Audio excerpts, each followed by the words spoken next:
Hey everyone, Gerald Spoor here, Seaguar Pro, and I wanted to take a second to tell everybody about the new Tactx braid from Seaguar. So you're probably wondering what's the difference. We've always had Seaguar Smackdown, very good braid. This is a 8-strand braid, and then we came out with Tactx, which is a 4-strand braid. Very simple. 8 strands, it's woven 8 different times, and it's a smoother, silkier line.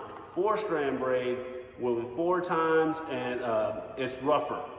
So you're probably asking, what's the difference between the two?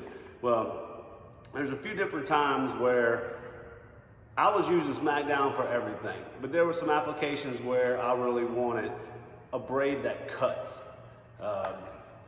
When you're fishing vegetation, like down in Florida flipping reeds, I want a 4-strand braid because when a fish bites that line and he's swimming sideways and I set the hook, I don't want my braid to wrap around a reed. I want it to slice through that reed so I can get a direct impact, direct hook set with the fish. And another thing, when you're flipping milfoil or hydrilla, you flip in that grass and that line's going sideways before you know you have a bite. When you set the hook, you don't want your line to be wrapped around that vegetation. You want it to cut that vegetation. So that's when you want a 4-strand braid. We finally have that. We tested this last year. It's very, very strong, and it will cut through that vegetation. Another thing, a frog. When a fish eats a frog in lily pads, he takes it down. You give him that second before you set the hook. If you have an 8-strand braid, if the vegetation is thick enough, if it's very thick lily pads, then you're just going to be wrapping it around the vegetation. You're not going to get a good direct hook set. The more direct you can be with your bait, the better you're going to drive those big hooks that we use on braided line. When you don't want to use a 4-strand braid is when you're flipping wood, because it cuts.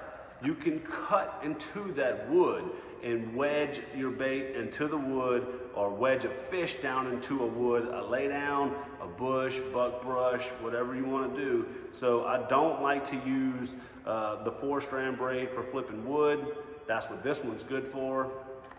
Also, whenever you're wanting to make really long casts, say with a marabou jig, all my spinning rods have braid to fluoro leader, and I cast those little 3 30-second marabou jigs. I want to be able to use an 8-strand braid for that, and because I can throw it further. It's silkier, smooth casting, and that's when you're going to use this. So basically, when you're heavy fishing in vegetation, whether you may be pitching vegetation with a drop shot, you still want a braid that cuts. Or if you're fishing a situation where it's windy, a 4-strand braid, you're going to have less wind knots than you will with an 8-strand braid. So this is about all you need in bass fishing, the 8-strand and the 4-strand. Now Seaguar has both, and I want to take a second to explain to everybody why the new Tactx braid from Seaguar is very important to have in your arsenal. And depending on the lake you're going to, you need to pick your braid. So remember those tips and make sure you have the right braid on the right reel.